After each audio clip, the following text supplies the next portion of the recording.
अस्सलाम वालेकुम। उम्मीद है भी सारे भाई खैरत नाल होंगे। अच्छा, अज काफ़ी दिनों बाद भाइयों वास्ते व्लॉग लैके आए हैं। तो आ देखो माशाल्लाह अपने को फार्म ते एक नवा मेहमान आया माशाल्लाह, कल रात नहीं आया। तो आ अपनी छोटी परी आ नवा मेहमान।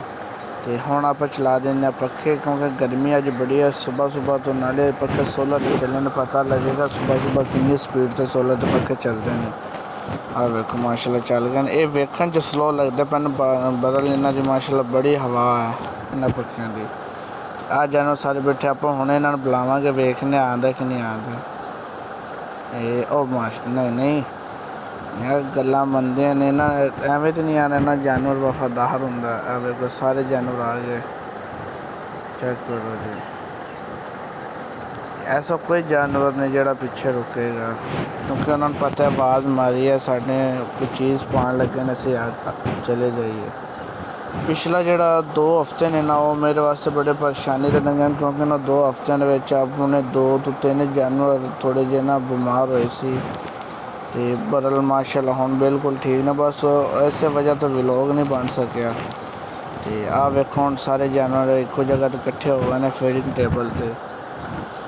मजीद मैं ये भी है ना भी जो भी तुसी चारा जानवरों ने इस्तेमाल कराओ ना, तो जो भी कोई भी जानवर फीडिंग के दौरान चारा पाने के दौरान फीडिंग टेबल पर ना आए, समझो तुहाडा वो जानवर थोड़ा जहा ना डाउन है, उन्होंने फौरी चैकअप करो। अगर तुम दस्ती उनका इलाज करोगे, फिर वो जानवर की बीमारी अगे नहीं बढ़ेगी। नहीं तो फिर वो जानवर थोड़ा जिहा जिमें जिमें जानवर को टाइम लगेगा, जानवर थोड़ा जहा सीरियस होता जाएगा। अब माशाल्लाह आटा लगा रहे हैं, तो अपने सारे जानवर फीडिंग टेबल पे आए ने। आ चलो इधर देखो, इन्नापन जाके आटा लाते लाते बंदा ही थक नहीं होता। माशाल्लाह काफ़ी सन है ना।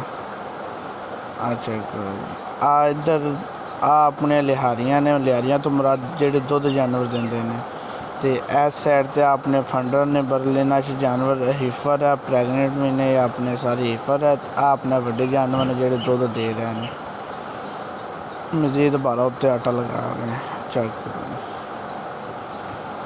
माशाल्लाह। आ बच्चों के 3 पोर्शन अपने, छोटा उस तो बड़े और नाल उस तो बड़े। छोटे सिर्फ 2 सी। आ अपने इतने कट्टे गए ने कुर्बानी वास्ते, किसी भाई को चाहिए तो रबता कर लें।